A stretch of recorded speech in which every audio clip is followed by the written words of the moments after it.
श्री कृष्ण कहते हैं कि भक्ति में अगर मन लगने लगे तो समझ लो कि आपने भगवान को नहीं बल्कि भगवान ने आपको चुना है।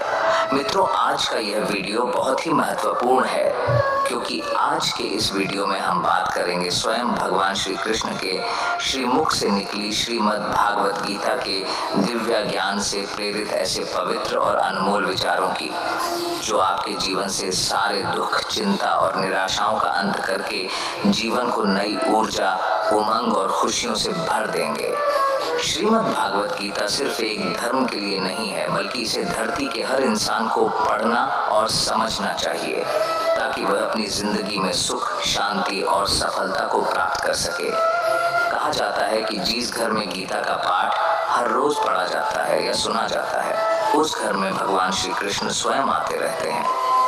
मित्र, अगर आप भगवान श्री कृष्ण के इस बहुमूल्य ज्ञान का लाभ अधिक से अधिक लेना चाहते हैं तो श्रीमद् भागवत गीता से प्रेरित इस ज्ञान को पूरा अंत तक सुने और इन विचारों को आप हर रोज सुबह और रात में सोने से पहले जरूर सुने। तो चलिए सुनते हैं भगवान श्री कृष्ण के श्रीमुख से निकले इन अनमोल विचारों को।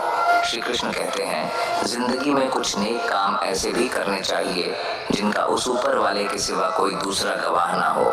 जीवन मिलना भाग्य की बात है, मृत्यु होना समय की बात है, मगर मृत्यु के बाद भी लोगों के दिलों में जीवित रहना यह कर्मों की बात है।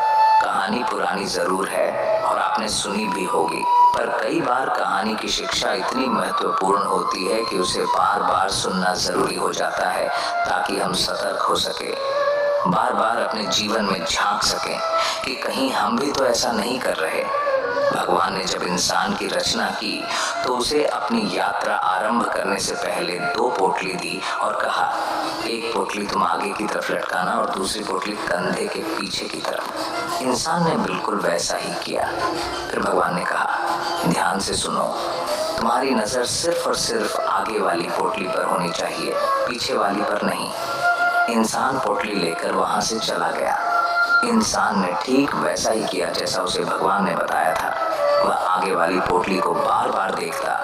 आगे वाली पोटली में उसकी कमियां थीं और पीछे वाली पोटली में दुनिया की कमियां।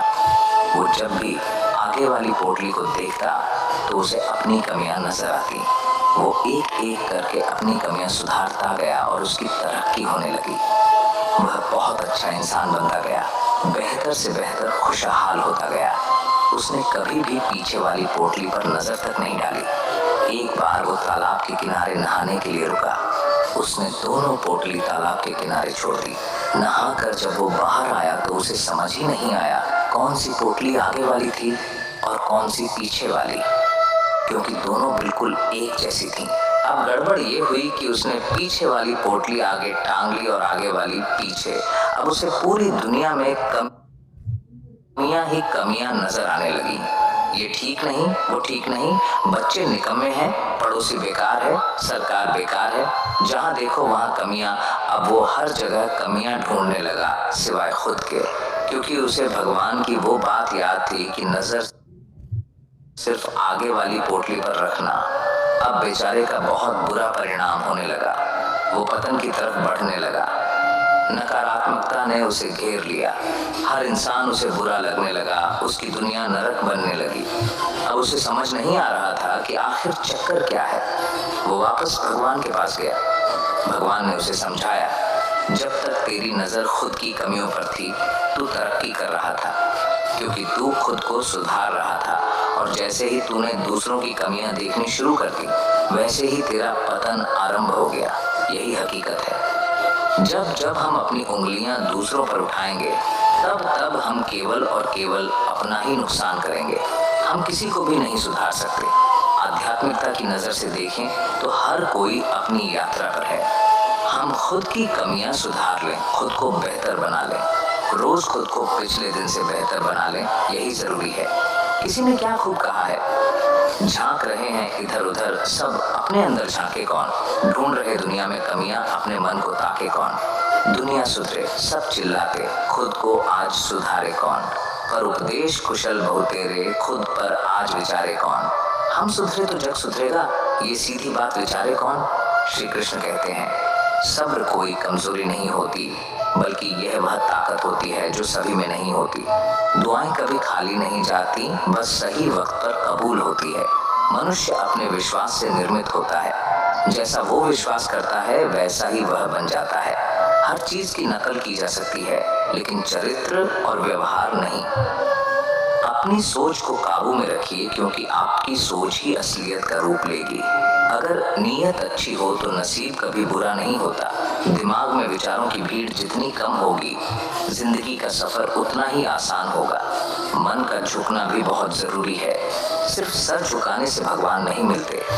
अगर आप उन बातों और परिस्थितियों की वजह से चिंतित हो जाते हैं जो आपके नियंत्रण में नहीं है, तो इसका परिणाम समय की बर्बादी और भविष्य का पछतावा है। आप दुख पर ध्यान देंगे तो हमेशा दुखी रहेंगे। आप सुख पर ध्यान देंगे तो हमेशा सुखी रहेंगे, क्योंकि आप जिस पर ध्यान देते हैं वही चीज सक्रिय हो जाती है। श्रीमद् भागवत गीता में भगवान श्री कृष्ण कहते हैं कि जिस तरह प्रकाश की ज्योति अंधेरे में चमकती है, ठीक उसी प्रकार सत्य भी चमकता है। इसलिए मनुष्य को हमेशा सत्य की राह पर चलना चाहिए। मृत्यु एक अटल सत्य है जिसे कभी बदला नहीं जा सकता है। इस संसार का जब से निर्माण हुआ है तब से जन्म मृत्यु का चक्र चलता आ रहा है। कोई मनुष्य चाहे लाख चीजें जान ले, चाहे वो पूरे जगत को जान ले, लेकिन अगर वह स्वयं को नहीं जानता तो वह अज्ञानी है। कान्हा कहते हैं, अगर कोई आपको ठुकरा दे तो बुरा मत मानना, क्योंकि वे वास्तव में आपकी कीमत नहीं जानते। बुरा वक्त गुजर जाता है, बस उस ऊपर वाले को हमारा सब्र आजमाना होता है। चेहरे पर हमेशा मुस्कान का ये मतलब नहीं कि जीवन में संघर्ष नहीं, बस ऊपर वाले पर भरोसा ज्यादा है। जिंदगी में अगर कुछ बड़ा करना है तब दो चीजें हमेशा याद रखना कि जो खोया है उसका गम नहीं, जो पाया है वह भी किसी से कम नहीं। तबीयत से व्यक्ति जितना कमजोर नहीं होता, उससे ज्यादा वह नकारात्मक विचारों से थकता है। जिंदगी में हम कितने सही और कितने गलत हैं, ये सिर्फ दो ही शख्स जानते हैं, परमात्मा और अंतरात्मा। नकारात्मक विचारों को अपने मन में प्रवेश करने की अनुमति ना दो, क्योंकि यही वो एक चीज होती है जो हमारा आत्मविश्वास कम कर देती है। कामयाबी कुछ नहीं, बस एक नाकामयाब व्यक्ति के संघर्ष की कहानी होती है। आपके खिलाफ होने वाली बातों को खामोशी से सुन लीजिए। यकीन मानिए, वक्त उन्हें बेहतर जवाब देगा। जिसने अपने को वश में कर लिया है, उसकी जीत को देवता भी हार में नहीं बदल सकते। अगर लोग आपकी अच्छाई को आपकी कमजोरी समझते हैं तो ये उनकी समस्या है। आप आईना हो, आईना बने रहो। फिक्र वो करें जिनकी सूरत खराब है। भगवान श्री कृष्ण कहते हैं, कर्मयोग ही वो योग है जिसके माध्यम से हम अपनी जीवात्मा से जुड़ पाते हैं। कर्मयोग हमारे आत्मज्ञान को जागृत करता है। इसके बाद हम न केवल अपने वर्तमान जीवन के उद्देश्यों को, बल्कि जीवन के बाद की अपनी गति का भी पूर्वाभ्यास प्राप्त कर सकते हैं। इस योग में कर्म के द्वारा ईश्वर की प्राप्ति की जाती है। श्रीमद् भागवत गीता में कर्म योग को सर्वश्रेष्ठ माना गया है। गृहस्थ और कर्मठ व्यक्ति के लिए यह योग अधिक उपयुक्त है। कर्म योग सिखाता है कि कर्म के लिए कर्म करो, शक्ति रहित होकर कर्म करो। कर्म योगी इसीलिए कर्म करता है कि कर्म करना उसे अच्छा लगता है। कर्म योगी कर्म का त्याग नहीं करता, वह केवल कर्म फल का त्याग करता है और दुखों से मुक्त हो जाता है। उसकी स्थिति इस संसार में एक दाता के समान है और वो कुछ भी पाने की कभी चिंता नहीं करता। वह जानता है कि वह दे रहा है और बदले में कुछ मांगता नहीं, और इसीलिए वो दुख के चंगुल में नहीं पड़ता। संसार का कोई कार्य भ्रम से अलग नहीं है, इसलिए कार्य की प्रकृति कोई भी हो, निष्काम कर्म सदा ईश्वर को ही समर्पित हो जाता है। हे अर्जुन, पुनर्जन्म का कारण वासनाओं और अतिरिक्त कामनाओं का संचय है। कर्मयोगी कर्म फल के चक्कर में ही नहीं पड़ता, अतः वासनाओं का संचय भी नहीं होता। इस प्रकार कर्मयोगी पुनर्जन्म के बंधन से भी मुक्त हो जाता है। भगवान श्री कृष्ण कहते हैं, मनुष्य का मन वायु की तरह चंचल है। ये मन ही है जो मनुष्य को काम वासनाओं की तरफ भटकाता रहता है। अगर जीवन को सफल बनाना है तो मन पर काबू करना बहुत जरूरी है। मन को वश में करने से दिमाग की शक्ति केंद्रित होती है, जिससे कार्यों में सफलता मिलने लगती है।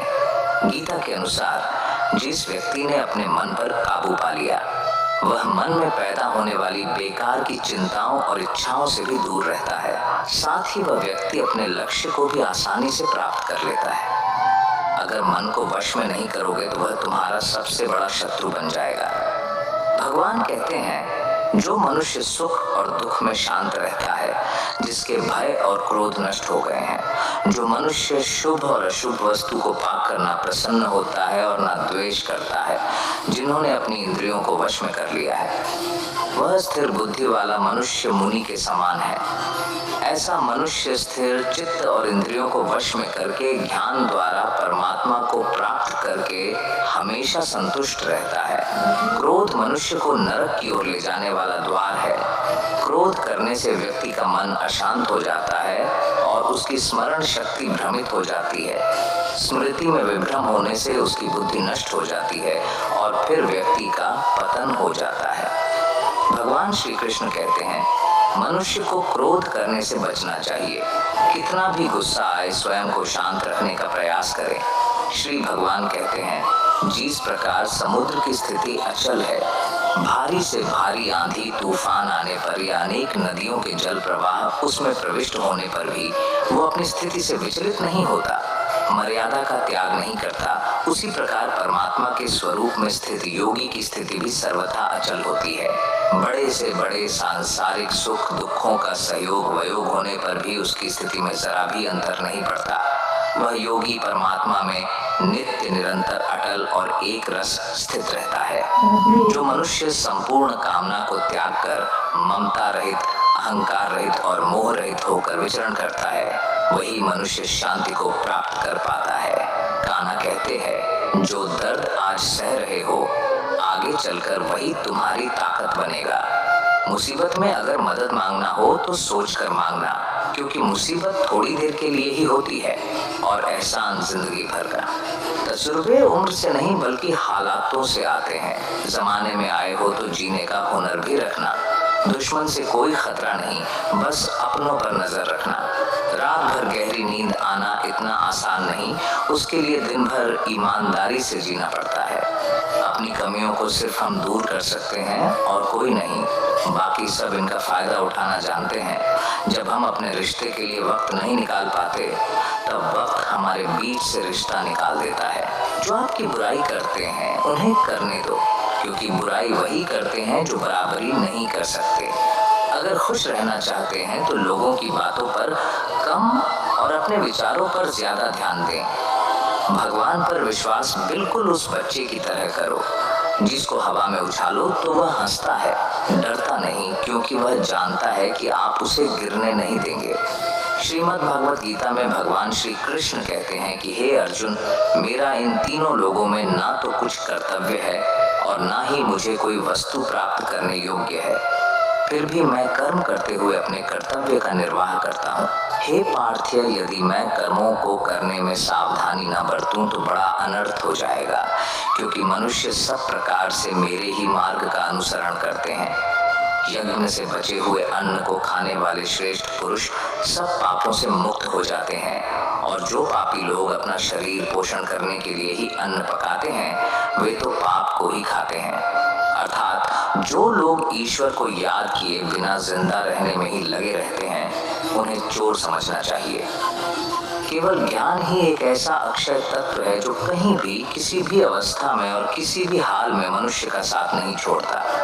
धरती पर जिस प्रकार मौसम में बदलाव आता है उसी प्रकार जीवन में भी सुख दुख आता जाता रहता है। युद्ध हो या जीवन, सफलता केवल 3 शस्त्रों से प्राप्त होती है, धर्म, धैर्य और साहस। कान्हा कहते हैं सेवा सबकी कीजिए मगर आशा किसी से मत रखिए, क्योंकि सेवा का सही मूल्य भगवान ही दे सकता है, इंसान नहीं। नियत साफ हो तो 1 लोटा जल भी कबूल है, वरना दिखावे के तो 56 भोग भी फिजूल है। कहाँ मिलता है कोई ऊपर वाले के सिवा समझने वाला, जो भी मिलता है बस समझाकर चला जाता है। भगवान के फैसले पर कभी शक मत करना। अगर सजा मिल रही है तो कोई गलती भी अवश्य ही होगी। अगर आप सही हो तो कुछ सही साबित करने की कोशिश ना करो, बस सही बने रहो। गवाही खुद वक्त देगा। वहां बैठकर रोना बहुत सुकून देता है। जहाँ कृष्ण के सिवाय कोई और सुनने वाला ना हो, जितना इंतजार वह आपसे करवा रहा है, समय आने पर वो इतना देगा कि संभाल भी नहीं पाओगे। मित्रता आवश्यक है, संबंध भी आवश्यक है, परंतु जीवन की कठिन परिस्थिति यह दर्शाती है कि अकेले रहने की कला का आना भी आवश्यक है। जिंदगी में इतना सफर करने के बाद एक बात तो सीख ली है मैंने कि उस गली में कभी अपना कदम भी मत रखना जहाँ के लोग आपकी कदर नहीं करते। कदर करो उस इंसान की जो तुम्हारे सबसे ज्यादा नजदीक है, जो नजदीक भी नहीं आना चाहते। उनका तो ख्याल करना भी छोड़ दो, उसे लौटना होगा तो लौट आएगा। कदर तो उसकी करो जिसे तुमसे दूर जाने में भय लगता है। ये कस्में वादे सब झूठ होते हैं, क्योंकि सबसे ज्यादा कसम वही खाते हैं जो सबसे ज्यादा झूठ बोलते हैं।